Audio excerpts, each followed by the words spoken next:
Welcome to Medway Peninsula Modern Railway. Hi, this is just a short update to let you know what's happening on the layout, and most importantly to give all you folks a big thank you. If you remember my last video, I asked for help with wiring issues I had, and you all were very quick to respond with great advice and suggestions. I'd particularly like to thank Alan, who's a local fella, and he came over, had a look at things, we had a chat, he gave suggestions, and hopefully you'll be glad to know that it's now been sorted. It was a simple error. If you remember, I'm using connector blocks to run the bus, and I rather stupidly connected a black to a red and a red to a black. Once that was rectified, everything works well, including those 2 points, and I've now got the 2 loops running. Okay, so again, a big thank you to you all. It just shows that easy mistakes can be made. I was probably a little tired because it's not easy wiring up underneath a baseboard. Well, that's my excuse anyhow. But by going back to basics and undoing everything and redoing them, I did find a couple of areas where the connections weren't that great, so that's given me a chance to tidy all that up. So yeah, thanks very much. Also a big thank you to all the new subscribers. We're now up to 102, which really does amaze me, as there are so many great layouts out there, and for you to take time to have a look at mine is rather humbling. So again, big thank you. And now just a little update. So the first purchase was a Hornby British Railways 2 hull in BR Blue. Now it was on eBay from the Rails of Sheffield pre-owned sites, and it was advertised actually as new. So I put a offer in, and with postage I got it for £77, which I think is worthwhile.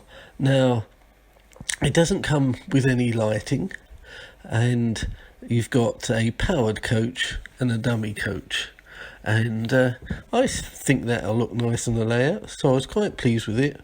And you'll see I made a few additions to it. I wanted to put some lighting in, but I realised I hadn't got the skill or the ability to wire it traditionally via pickups from the track. And after attending a couple of exhibitions and chatting with the train tech fellas, I decided to purchase a couple of their warm white lighting strips. Now, they are very simple.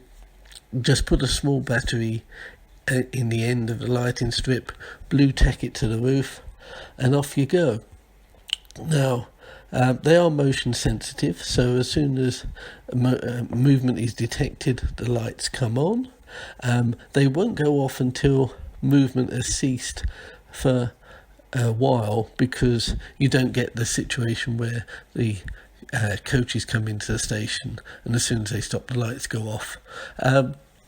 Yep, it was easy to fit, and I picked these up at £17.50 each from Hatton's. So yeah, I was very pleased with them. Here's a picture of the hull with the lighting on.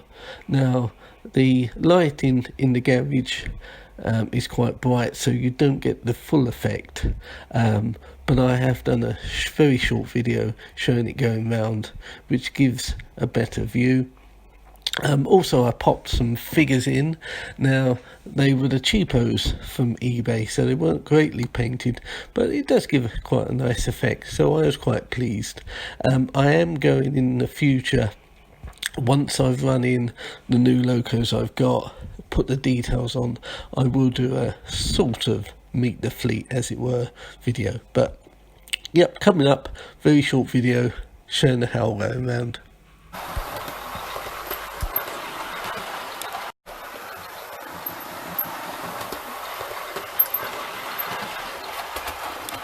So what's next?